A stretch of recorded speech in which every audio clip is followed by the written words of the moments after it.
In the last video, I talked about why AI cannot create art, about real emotions versus artificial intelligence, and how the process of creation matters, not just the result. Today, I want to talk about what happens when we pretend that it can.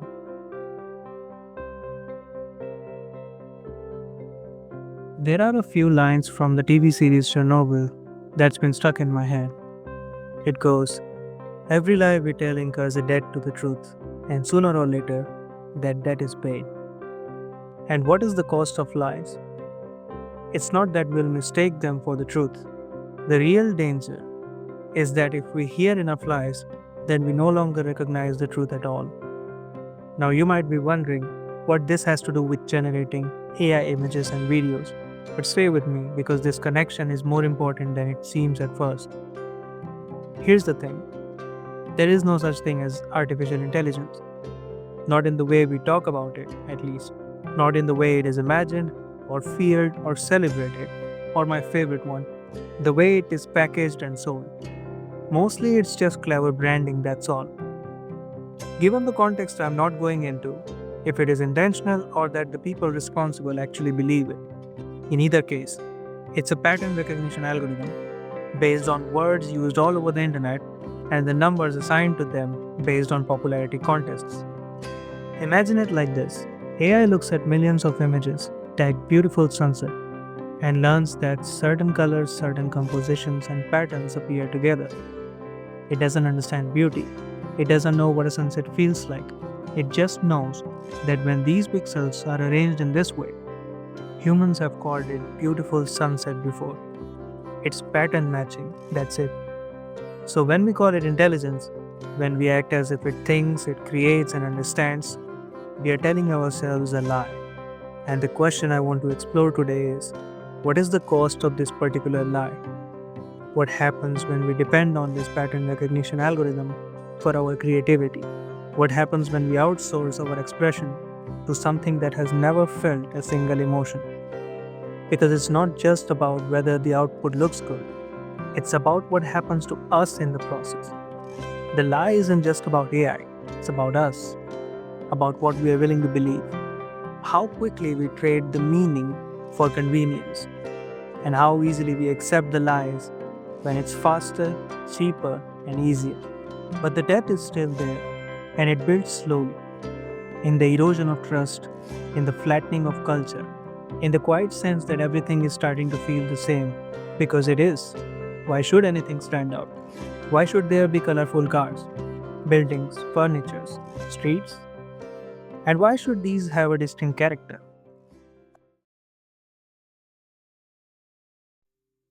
When we finish creating something, really creating, not generating, something strange happens. We feel the satisfaction. We finished it. We poured everything into it. After all the struggles, fixing the mistakes, and choices along the way, now it is done. But a part of us also feels dissatisfaction because the art is not perfect. We couldn't express everything we wanted to express. There are things that got lost in the translation, from mind to the canvas, from the feelings to the form. And as someone lesser known personality has said before, art is never finished, it's just abandoned. We abandon it with a sense of fulfillment, yes, but also with this nagging feeling that there was more to say, more to show and communicate. And this dissatisfaction is not a failure, it's the seed for our next creation. This is the engine of artistic growth. We create something, we finish it, but the incompleteness haunts us. So we create again, trying to do better this time, trying to express more clearly, trying to communicate more truthfully. Project after project, art after art, each one teaching us something more, each one living with that similar beautiful dissatisfaction that makes us want to dive deeper. Now contrast this with AI image generation. You type a prompt, a beautiful sunset over mountains, dramatic clouds, golden hour lighting, 8K photorealistic, and 21 seconds later you have an image. It looks good, maybe it looks great. You post it, people like it, and you move on. But here's what's missing: there is no internal struggle, there is no imperfection that feels like yours, there is nothing left within you that demands expression. The engine stops. Using AI is like moving from one shallow pool to another, satisfied enough to stop, but never dissatisfied enough to dive deeper. In real art making, the dissatisfaction makes us want to explore the entire ocean. And here's another thing: the description of anything cannot be the thing itself. When you tell AI, make it more dramatic, what does that mean? When you say add more emotion, which emotion, whose emotion, based on what experience? You're using words to describe feelings, but words are just labels. They can be reference points, but they're not the actual experience. So when AI generates something based on your prompt, it's not creating from experience. It's just rearranging patterns based on labels. And because the communication was never real to begin with, you are never left with that part which was satisfaction. You're just moving from one shallow expression to the next. The depth never comes, the ocean remains unexplored. When I take a photograph, I'm not just capturing what's in front of me, I'm responding to something I felt, something I noticed, something I didn't want to lose. That's what gives the image its gravity, not the pixels, but the presence behind them. Enhanced by the reality of flow of time, that short moment, that limited opportunity, there's a process that happens when we create art. A complete circle, back and forth between internal and external world. We experience something external, the clouds, the sunset, the face in the cafe. It moves into us and it becomes internal. It mixes with our emotions, our memories, our unique way of seeing the world. And then we express it back into the external world, transformed by having passed through. This is the complete circle. And it's in this internal part, the transformation part, that's where the growth happens. When we are painting or writing or composing, we're not just producing outputs, we are processing. We are understanding ourselves better. We are discovering things about our own experience that we didn't even know were there. This internal transformation changes us. It makes us more capable of expression. It makes us more empathetic. Because remember, we understand others' experience through our own experiences. That depth requires internal processing, real internal processing. With AI, we skip this internal transformation entirely. External prompts, pattern matching, external output. There is no internal journey. There is no change within. And because of this, the way artistic process can make us better doesn't happen. Not just better at art, but better in all areas of life. Because when we struggle to express something by painting, we are learning how to express ourselves in relationships. When we learn to be patient with our own mistakes in photography, we are learning patience in life. When we discover new ways to communicate through poetry, we are becoming better at all communication. The artistic process shapes us as a person. It teaches us to express ourselves, to be more present, to see the world more deeply, to connect with others more authentically. But when we outsource this process to AI, we lose all of that. We get the output without the transformation. We get the product without the journey. And the journey was the point. Here's something we need to accept. We as humans are immensely interested in artists and the story around the art. So the music must have a backstory of that incomplete romance. That poems put a smile on your face because somehow you also knew those rhythms. Not in these words, but somehow you knew, which is why the smile just happened. And that photograph brings tears because the incident traveled through time to greet us. We don't just appreciate the output, we appreciate the humanity behind it, the experience that led to its creation.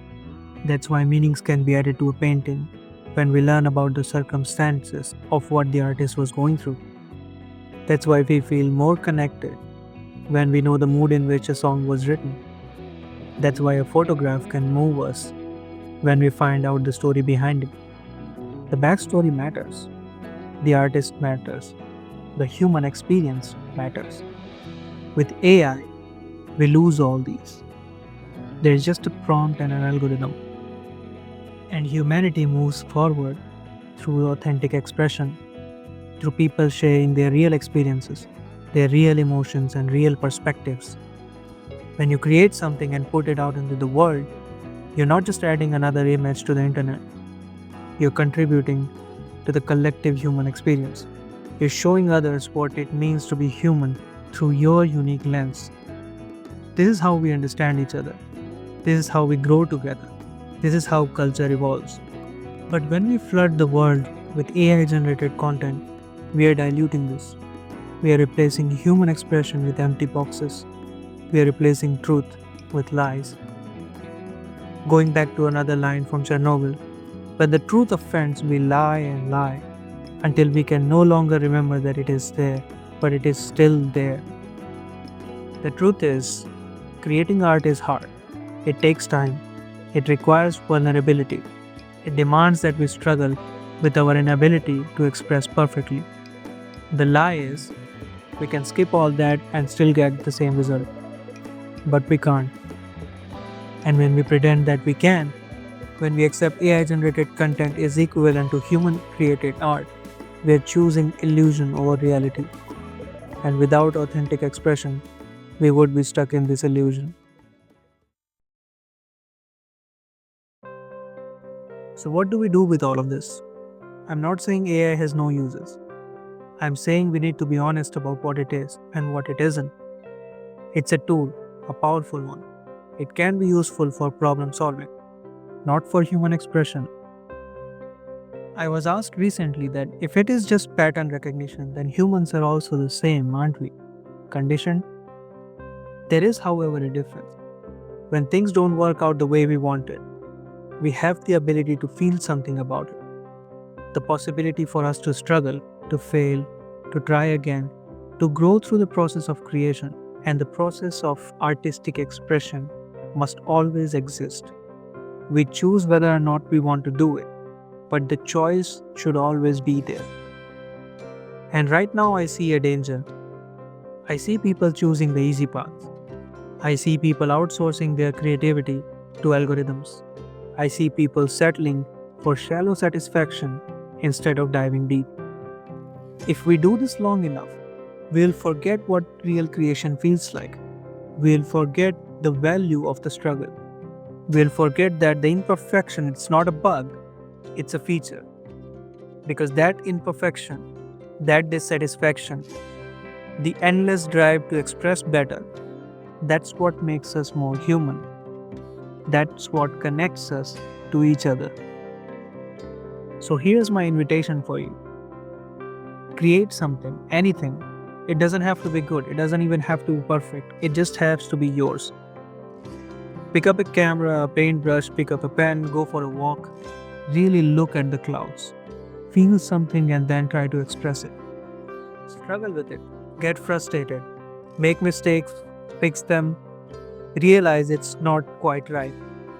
And abandon it anyway. Then start again. You'll contribute something real to the world. Something that carries your own human experience. Something that's unique. Something that can only exist because of you. That's the gift. That's the possibility. That's what we risk losing if we are not careful. It's a very fortunate thing that we have to do this ourselves. And art should not be that easy. It should take time. It should resist us, because that resistance is where the meaning lives. And that's a big part of humanity. If we give that up, if we decide that speed and scale and surface are enough, we don't just lose art, we lose the part of ourselves that needed it in the first place. We lose the ache, the wonder, the silence. And maybe that's the real danger. Not that AI will replace us, but that we'll forget what it feels like to be really irreplaceable. So let me know what you think in the comments. Maybe you can add something else to this conversation. Maybe you can correct me if I'm wrong somewhere. Let's keep this conversation going because that's what it is, a conversation, not a monologue.